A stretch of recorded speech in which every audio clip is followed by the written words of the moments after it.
All right, good morning, everybody. It's Football Friday. This is the Fantasy Sports Boss, and we had a wild fantasy bonanza last night between the Philadelphia Eagles and the Minnesota Vikings. And this is what we talked about during the live stream yesterday, how all these prime players that were involved in this game were going to result in a ton of points. And one of the backdrops was the fact that Kenneth Gainwell, after pretty much getting the lion's share of touches in Week 1, suffers a rib injury, and DeAndre Swift got the start in his place. And to use a baseball term, Gainwell probably got Wally pipped. So before I get into all that, it's Football Friday. We're going to have a live stream later on today, as we always do, probably around 5 Eastern time. So hit that subscribe button and the notification button as well. Also yesterday, 6.5 was the spread. I told you to go lean with Minnesota, and that came through. So 2 for 2 so far. Actually 3 for 3 with the Thursday night picks. Hit the under last week, and also the Lions, and now the Vikings getting the 6.5. But back to DeAndre Swift. I mean, what else could you say? 28 carries, 175 yards, and a touchdown. He caught 3 balls for 6 yards. Just a monstrous performance, and there is no way this genie is going back in the bottle. So anybody who is holding on to DeAndre Swift, you're about to be rewarded. I mean, even Boston Scott, 5 carries for 40 yards. The Eagles were doing it on the ground. Now, the offense, they have a new offensive coordinator, of course. Shane Steichen left during the offseason.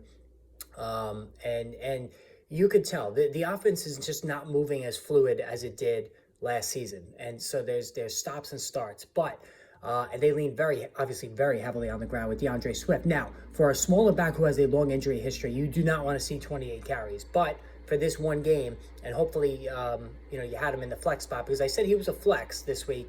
My God, I mean, and it goes to show you how talented Swift is. And it's never been a question about talent. It's only been a question about availability, injuries, staying on the field. So, listen, he was a late first-round pick last year before he bottomed out with Detroit. Has always been able to catch the football. And he really didn't even catch it tonight, but he was unbelievable running the ball, 6.3 a carry. Amazing stuff. Jalen Hurts, 2 rushing touchdowns on the ground, 18 of 23 in the air with another touchdown. So, he was fine. They got off to a rough start. Now, let's get to the receiving game. So, Devontae Smith once again paced the Eagles, 4 for 131.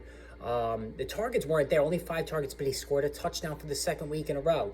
A.J. Brown owners, probably a little bit annoyed to start this season. Only 4 catches for 29 yards. He had 6 targets. Dallas Goedert actually led the way in targets for the Eagles.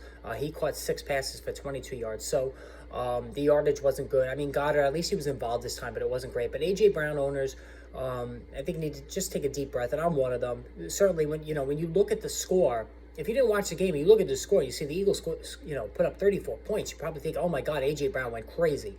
And then he only had 29 yards on 4 catches. So totally got screwed on that side of things in my fantasy matchup with Brown. But listen, this is what he does. I mean, go back to his days with Tennessee. It was a little less extreme with the Eagles last year, but Brown goes hot and cold. He always has throughout his career. Next week, Tampa Bay, I believe they're playing. That's a get-well spot for him. So I'm not worried in the least. As a matter of fact, if you can buy low on A.J. Brown, I would absolutely do that.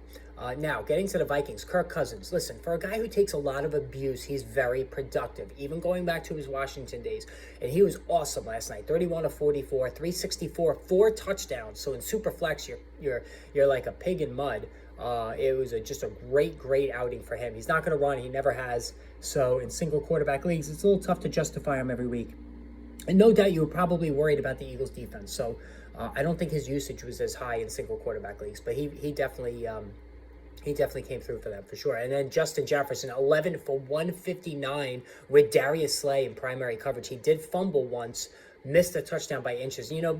Justin Jefferson has a little Julio Jones in him. Anybody remembers Julio Jones? He just never scored touchdowns despite all those yards and receptions. This seems to be like the path Justin Jefferson is taking. It's really annoying.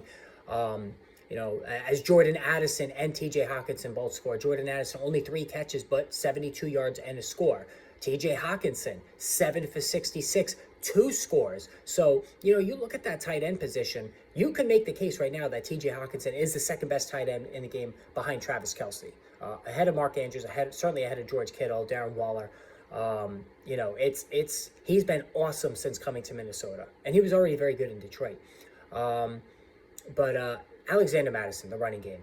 It is not happening, folks. 8 for 28 and a lost fumble, 3.5 per carry, 3 catches for 11 yards.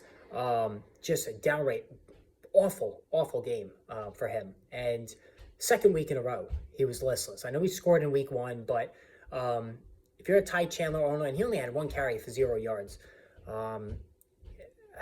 Ty Chandler needs to be somebody that we need to start looking a little bit more closely at. Now, he hasn't done anything himself, but Alexander Madison has been so bad, and this is what I was worried about coming into the season because I didn't trust him.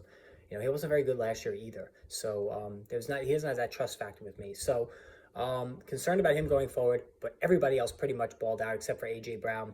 Big game for DeAndre Swift. His stock goes through the roof. If you're a Kenneth Gainwell owner, and if you're Kenneth Gainwell, sorry, I think you're missing out on an opportunity now because DeAndre Swift is taking this gig. All right, guys, live stream later. Tune in, Football Friday. I'll see you then.